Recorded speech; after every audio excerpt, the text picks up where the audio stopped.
Hi, this is Alexander Gottwald, and on this day of the Venus transit in June 2012, I want to point out a fact that is usually not really mentioned, and this is what kind of influence the planets in their transits do have on the Sun.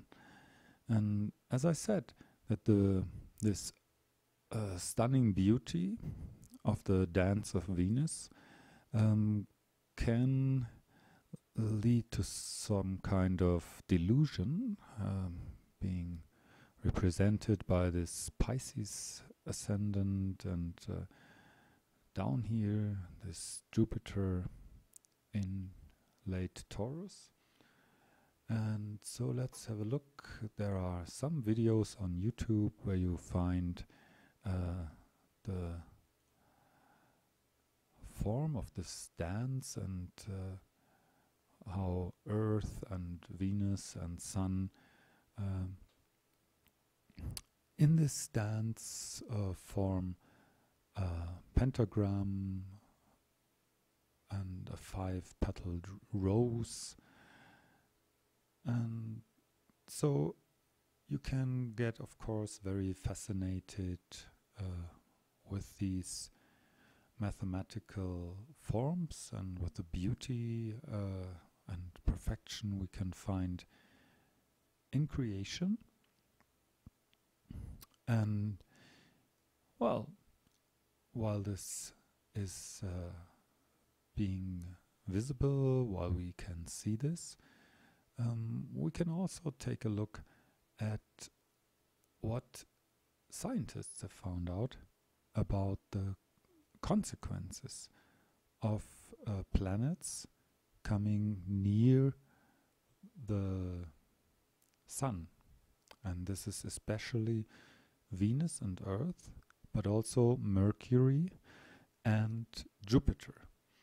So there is a guy who's working for the NASA, and he made some very, very interesting discoveries I want to present to you right now.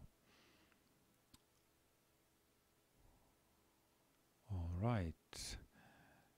So this is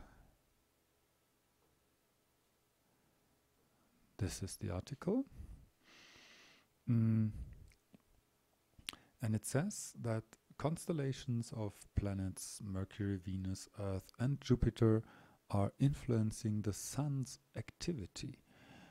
And this was released already in 2007 by NASA scientist Ching-Chi Hung. And he published an article, Apparent Relations Between Solar Activity and Solar Tides Caused by the Planets. And it's very, very interesting that they investigated the solar flares between 1859 and 2008.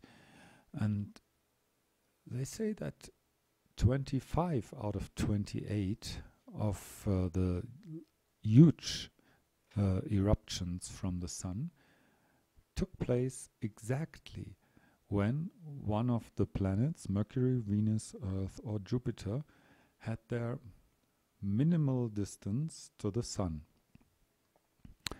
So what are we facing right now? We are having this conjunction, this transit of Venus very, very close to the Sun. So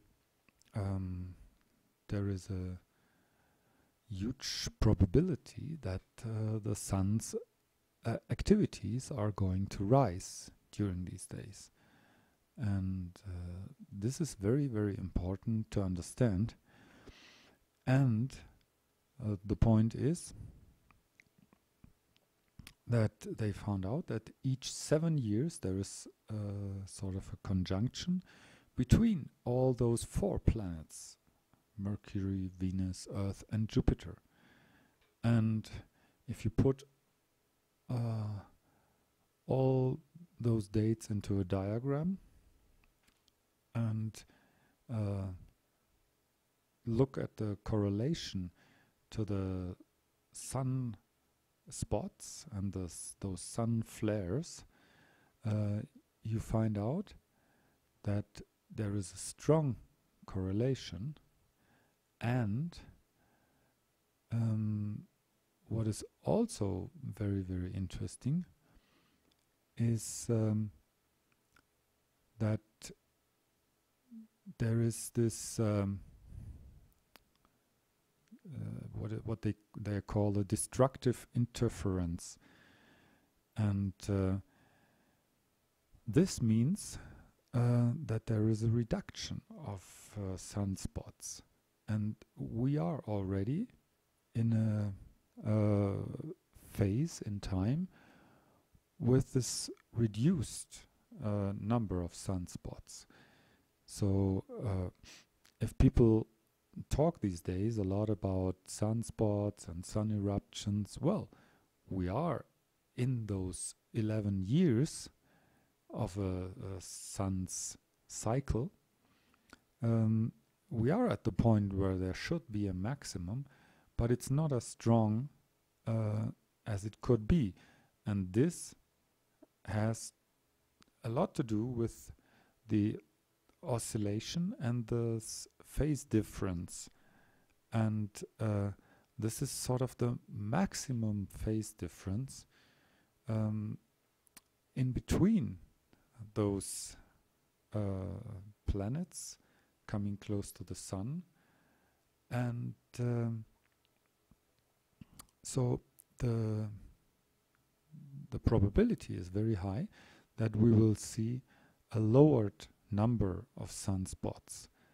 And so this would of course lead to what was called or what is called another minimum. There was this famous Maunder minimum in the 17th, beginning of 18th century, and the latest one was called the Dalton minimum. And so this is probably the next sort of minimum we can expect. So this is another thing, how those conjunctions are working. And so I hope well, that you enjoy the beauty if you're into doing this. There are, as I said, certain videos on YouTube where you can see this dance of Venus and Earth together, and how they form this pentagram, this 5-petaled rose. And let's not forget that this is another indication that we are not facing global warming, but that we are facing global cooling. Yeah? It will cool down, and we will for sure not have tropical temperatures in Middle Europe or stuff like that. All right, I hope this information was sort of useful for you, and hope to see you soon. Take care.